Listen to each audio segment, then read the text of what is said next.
তারা বলেছেন যে ন্যূনতম প্রার্থী হওয়ার বয়স হচ্ছে ২১ বছর। আমরা মনে করেছি যে ইট ইজ টু আর্লি, এটা ২৩ বছর হতে পারে এবং সেক্ষেত্রে ভোট দেওয়ার বয়স সেটা আমরা মনে করেছি যে ১৬ বছর বয়স থেকে হতে পারে। আওয়ামী লীগ এখন পরিষ্কারভাবে একটা দেশবিরোধী শক্তি এবং ভারতের এজেন্ট।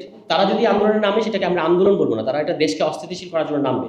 শুরু থেকেই বলে এসেছি যে আমরা একটা নতুন গণতান্ত্রিক সংবিধান চাই এবং সেটা করার জন্য আমরা সবচেয়ে ভালো পদ্ধতি মনে করি যে গণপরিষদ নির্বাচন।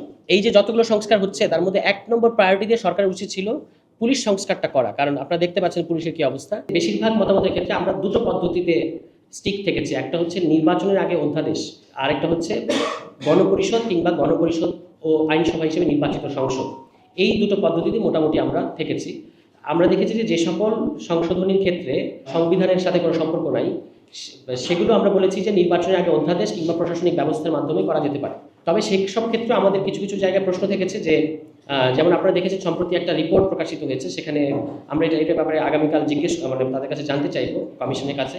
সেখানে বলা হয়েছে ১৬৬টি সুপারিশের মধ্যে ১১১টি সুপারিশ কোনো রকম সংলাপ ছাড়াই, আলোচনা ছাড়াই আসলে বাস্তবায়ন করা সম্ভব হবে বলে কমিশন মনে করছে এবং সেটা তারা বাস্তবায়ন প্রক্রিয়ার মধ্যে সরকার আছে, এরকম একটা রিপোর্ট আমরা দেখেছি।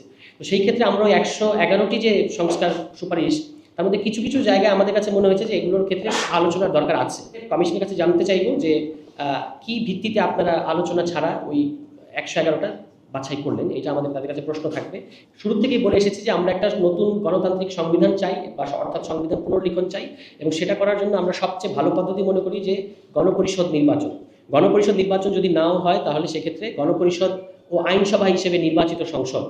তো সেই প্রস্তাবটা আমাদের বিবেচনার মধ্যে আছে। এই দুটো নিয়ে আমরা কথা বলবো আগামীকাল আমরা তাদের কাছে প্রাথমিকভাবে আমাদের প্রস্তাবগুলো জমা দেবো এবং প্রস্তাবগুলো জমা দেওয়ার পরে পুলিশ সংস্কার কমিশন এবং স্থানীয় সরকার সংস্কার কমিশন, কেন এই দুটো কমিশন, এই যে স্প্রেডশিট পাঠানো হলো আমাদের কাছে সেখানে কেন নাই, বা রাজনৈতিক দলগুলোর কাছে যে পাঠিয়েছে সেখানে কেন নাই, এই জিজ্ঞাসাটা আমাদের থাকবে। ফলে আমরা আগামীকালকে যাচ্ছি প্রথমত এই স্প্রেডশিটটা জমা দিতে এবং দ্বিতীয়ত আমাদের যে কিছু কিছু কোয়ারিজ আছে সেটা নিয়ে তাদের সাথে আলোচনা করতে। ৭২ সংবিধান নিয়ে তো আমরা বলেছি যে আমরা মনে করি যে এই সংবিধান আর কার্যকর নাই এই গণঅভ্যুত্থানের পরে। যদিও এটা একটা প্রশ্ন আসে যে এই সরকার তো সংবিধানের মধ্য দিয়ে শপথ নিয়েছে, কিন্তু আমরা মনে করি যে এটা একটা টেকনিক্যাল ব্যাপার।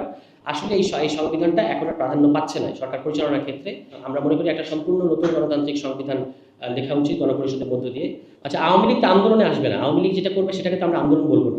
লিলি হালাল বিউটি সোপ, বিএসটিআই কর্তৃক সনদপ্রাপ্ত দেশের প্রথম হালাল বিউটি সোপ, দীপ্তিময় উজ্জ্বল ত্বকের জন্য। গণতান্ত্রিক রাষ্ট্রে আন্দোলনের তো একটা সংজ্ঞা আছে, যে আপনি বিভিন্ন দাবি দেওয়া, আমরা বলতে চাইছি বিভিন্ন যে দাবি দেওয়া যে কেন্দ্রিক যে আন্দোলন, একটা গণতান্ত্রিক রাষ্ট্রে আপনি বেতনের জন্য আন্দোলনে নামছেন, আপনি কোটার বিরুদ্ধে আন্দোলনে নামছেন, কিংবা অন্যান্য যে কোনো ইস্যু। আওয়ামী লীগ এখন পরিষ্কারভাবে একটা দেশবিরোধী শক্তি এবং ভারতের এজেন্ট। তারা যদি আন্দোলনের নামে সেটাকে আমরা আন্দোলন বলবো না, তারা এটা দেশকে অস্থিতিশীল করার জন্য নামবে।